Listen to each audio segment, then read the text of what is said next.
Hi, it's me, Rash Dogan, coach, speaker, and author of Soul Trader, putting the heart back into your business. And welcome to the latest Soul Trader podcast.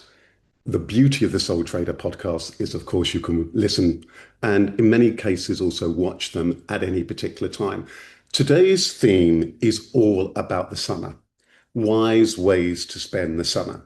What are going to be the best and wisest ways for you as a sole trader, as a solopreneur, or micro business owner in order to spend the summer? And what I put together is my 6 tips to get the best of it. Now, depending who you are, where you are, the nature of your business, and what's going on, will depend which of these individual tips or combination of them might be the best thing for you and your business because it's summertime, or it might be when you're listening to this, it might be the run up to summertime, or you might be listening to it any time to be giving you some thoughts around how to get the best for the summer.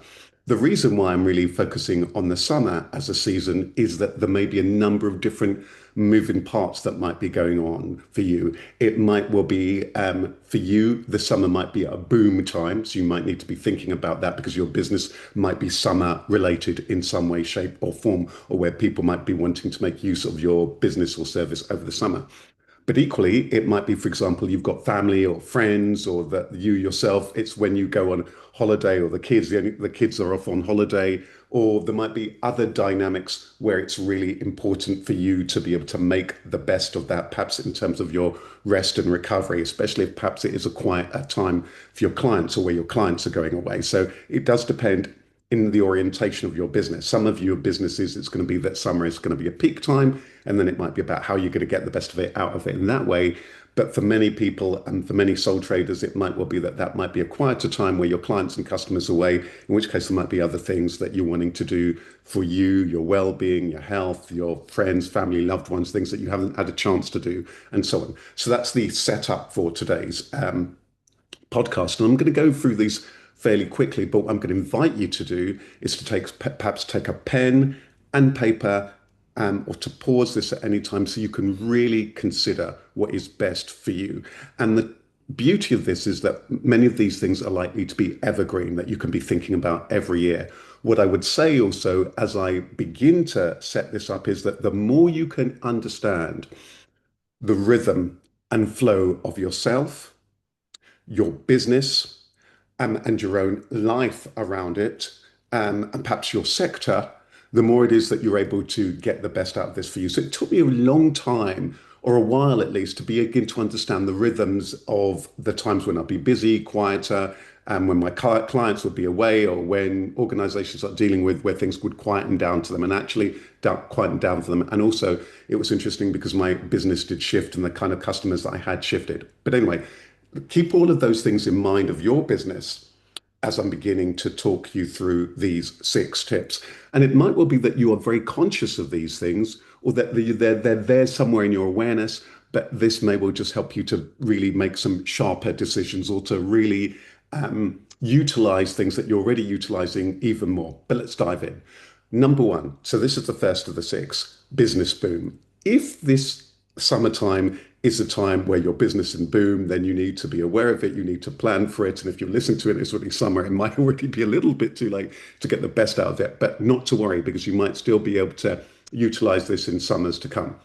So if it is a time of business boom, then actually, you might be running an ice cream business, you might be running a summer festival business, you may well be running some kind of consultancy that relates to people in the summertime. You might be running a wedding, or a particular event, outdoor events business, or any kind of thing whereby it is summer related, travel related, etc., where it might well be that summer may be the boom time or a boom time.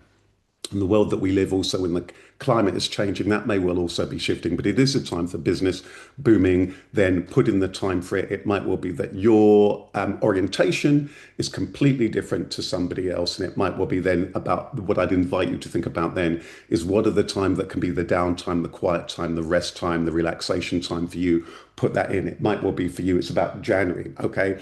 Or December, or it might well be about September, when that is slackened off, or October. begin to understand how your season looks so that you can work around that, so that you can focus on that business boom, what you need to do, what you need to prepare for in order to get the best out of that and to really be able to capitalize on it. Yours might be the kind of business whereby it might be about 50% of the profit might will be achieved in that period of time. Not a million miles from how certain retail businesses, it might well be for some retail businesses, you know what, between the end of November and the start of January is where most of their profits are made. So business boom, is that, if that's true for you, then focus in it, make sure you've got your downtime elsewise, and make sure you give yourself an adequate lead time. That's tip number one. Tip number two is rest and recovery. In fact, it's rest, relax, and recovery. It's rest, relax, and recovery. Sounds easy, isn't it? But when there's just you in your business, how are you going to do it? How do you want to do it? What's that going to look like for you in terms of that rest, relaxation, recovery? It's really important that you do it. It's really important that you schedule it in. When I'm coaching people one-to-one, I say that the rest, recovery, and bit, and the downtime bit, see it as work and put that in your diary first. Otherwise, it's not going to happen. And I'm going to be talking about another theme that is closely related to this soon, which you also are going to need to schedule it in. But the rest and recovery, what's that look like? That rest, relax, and recovery is about going somewhere beautiful to lie on a beach for a few weeks whilst your customers and your clients are away? Is it about having a downtime? Is it about going on vacation? Is it about a staycation where you can catch up with yourself? Where are you at in your health and your well-being? You need to be very aware of it, because if you are a solopreneur, then everything is going to be down to you and your energy. So you do need to put that time in. How much time do you need? And then make sure that you're spending it wisely. You're getting the rest, the sleep that you need. If there are things that you need to take care of in terms of yourself and your health and that you haven't had a chance to do, now is going to be the time to do that. So that rest, relax, and recovery. And don't feel guilty about it. It might well be also about educating people, friends, family, other ones, and customers, letting them know when you're away and so on, so that you can truly rest, relax, and recharge. Get into the habit of it. Don't feel guilty about it, and know what it looks like for you. There's something about, in the Soul Trader book, I talk about compassion, and compassion, like all things, begins at home. It's that rest, relaxation, and recovery. It might even be you're just wanting to take a moment now, just close your eyes, pause, take a deep breath in, then let it out. Deep breath in, then let it out. What does that look like for you? Really sit with that. Give yourself that time. Don't fill in that time for rest and recovery with loads of things if it's the break time that you need. So that's number two. Number three is rest. Number three is reset and refocus. It might be for you that this time in the year is a time where you need to be doing a bit of resetting and refocus. Depending on the nature of how your year works and the nature of your year, it might be that the summer is the one time, or one of the couple of times, or one of the best times for you to reset and refocus. Might be resetting and refocusing your goals and priorities personally or as a business. And it might be that it might be a slight change, or it might be a far more radical change. Are things working? What's working? What's not? You need to kind of do a bit of a stock take. What's hot? What's not? What's working for you, for customers, for the business, given the industry you're in? What's not working? Reset and refocus. And there might be a number of things that are going on there. It might be you just taking that time to do that kind of stock take and to look at the facts and figures relating to your business. Or it might be about your premises or your home, your office, or what have you, that resetting and that refocus. Or it might well be that you're really revisiting what's really, really, really important to you. So you might be wanting to think about what's worked in the past or what's working for others. There might be a number of different moving parts to this. There might be things that you might need to pick up later on in the year. Is it something that you feel able to do by yourself? Or is it going to be something where you're going to need some external help to help you to be able to reset and refocus? But it's going to require you taking that little bit of time to do that so you can reset and refocus. And it might be a simple reset and refocus, and that you're getting everything ready for the autumn season, for the fall seasons, that you can then go off and rest and recover or do any of the other tips that I've mentioned here. Tip number 4 is about fun, family, and freedom.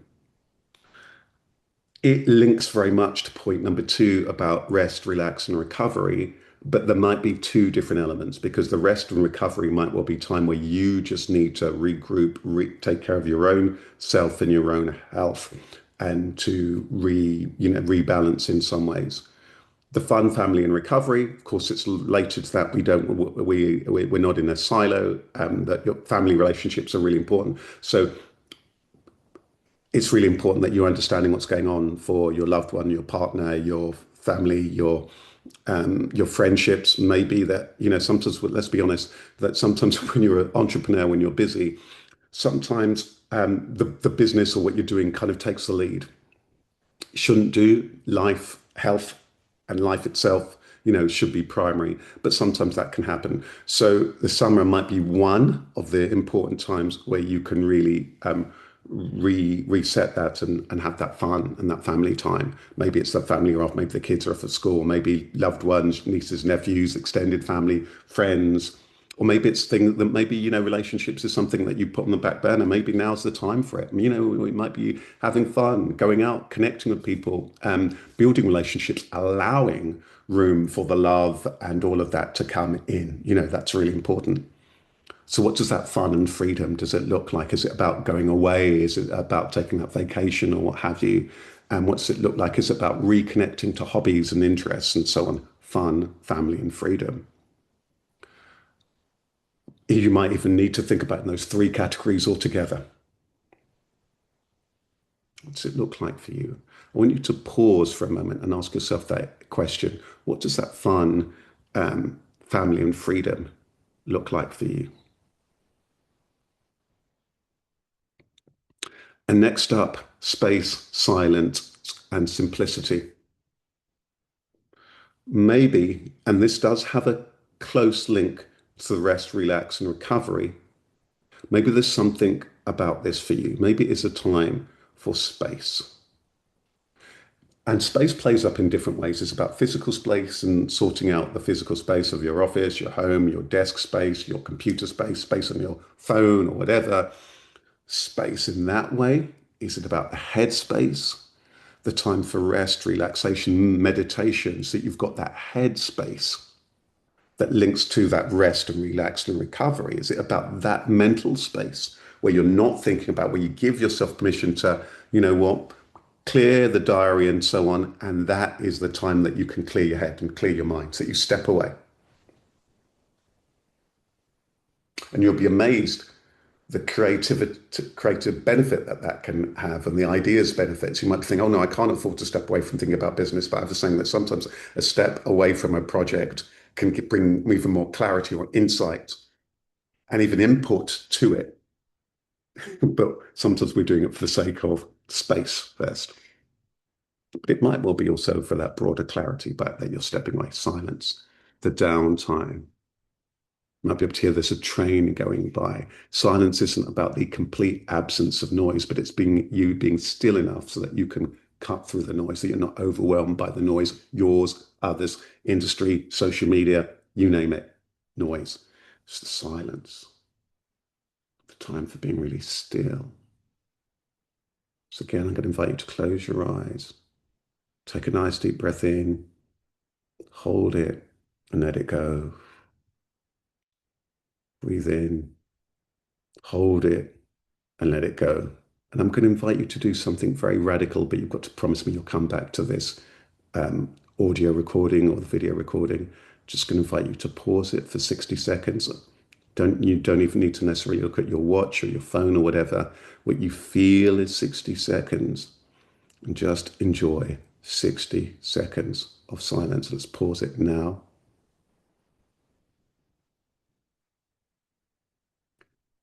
And now you've come back.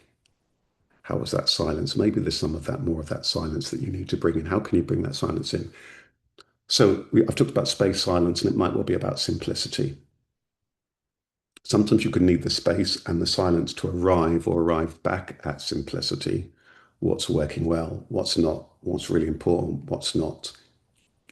Do you need to simplify the range of products, the range of service, what you're focusing on? Which ones are the ones you're most passionate about? Which are the ones that are most lucrative? Which are the ones, which are the things, the activities that are the things that are really adding benefit, and which ones are essential, which ones are desirable? Sometimes there might be things like that you're going to need to sit with in simplicity.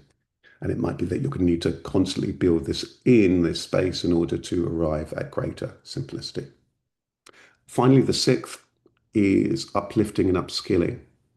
Maybe you need something uplifting. Maybe it's your time to reread Soul Trader, putting the heart back into your business, or listen to inspiring podcasts, something that's inspiring, or documentaries of entrepreneurs or figures or athletes that have really inspired you. I'm a big fan of the things that can be really uplifting. What is it that's uplifting? It might be people, loved ones, people who are really inspiring, to catching up with them, listening to them, or, it might be people you actually know, or places that to go that you find inspiring. I know a client ages ago, and she loved, there was a gallery, the Victoria and Albert Museum, that would inspire her, and she would go there regularly to get that uplift, that inspiring uplift. What is it that's uplifting for you? But it might well be upskilling. Maybe this is the one time that you can do some upskilling. I've been aware that in my business, all sorts of things are changing. Technology is changing. All sorts of things are changing. And one of the things I put in my diary is a little bit of time with that upskilling on certain things that I need to bring myself up to date with. So yesterday, there's a lovely contact of mine who was walking me through some things in terms of artificial intelligence and so on. I've been building a few things in for that, and for other elements of my business where there's a little bit of an upskill that is needed. And it might be that for you that the things are so busy, especially if you're a solopreneur, that there may only be a few times where you can easily do that. It's good if you can drip feed some of that throughout the year. And in my business, I do have some of that, but there might be some things where it's the upskilling is more of a major project. So you're going to need to put in that concerted time. And it might be for you, if it's as a quiet time for your customers, that might be time that's that uplift, upskill. It's not a million miles away from the fact that in some businesses, when they if travel a certain, let's say that, over the summer holidays, that on some rail lines, they realize, okay, that this is a time where we might be able to do this work, or at the end of the year. It's funny, in a travel business, in some travel or transport businesses where things can be busy all year round, but they need to spot the time where it is that they can do that uplifting, upskilling work, or that revamping work in that particular case. So there you have it. I just want to really quickly recap. So the wisest ways to spend the summer. It's about business boom, in which case it might be business as usual, boot or turbocharged business. Is it about rest, relax, and recovery? In which case, allow that, enjoy that. Is it about that reset and refocus? It might be resetting for you, refocusing in terms of the business, looking at what your goals are. It might be about that reset in terms of your personal life, personal priorities. It might well be about change in direction. There are many different ways in what that that reset and refocus might mean to you. It's about fun, family, and freedom, getting away from it all, or spending beautiful time with friends, family, and loved ones, because that is something to cherish. Is it about that space, silence, and simplicity, or is it about that uplift and upskilling, or is it a combination of all of those things? So that's it from me, Rashid, in my 6 wise ways to spend the summer. Enjoy it, take good care.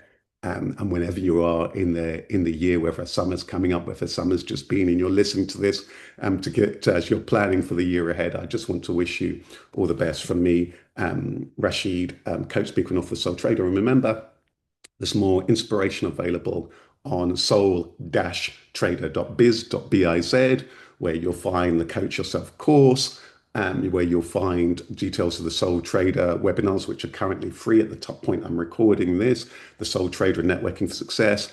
So there's lots of other stuff that might be part of that uplift for you. And there's lots of other inspiring interviews with entrepreneurs that I've met over the time that might also be inspiring and energizing for you. And of course, you can get the book online.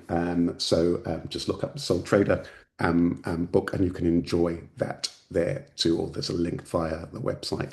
Take good care. Lots of love from me, Rashid. Thank you so much for tuning in. Take good care. Bye bye.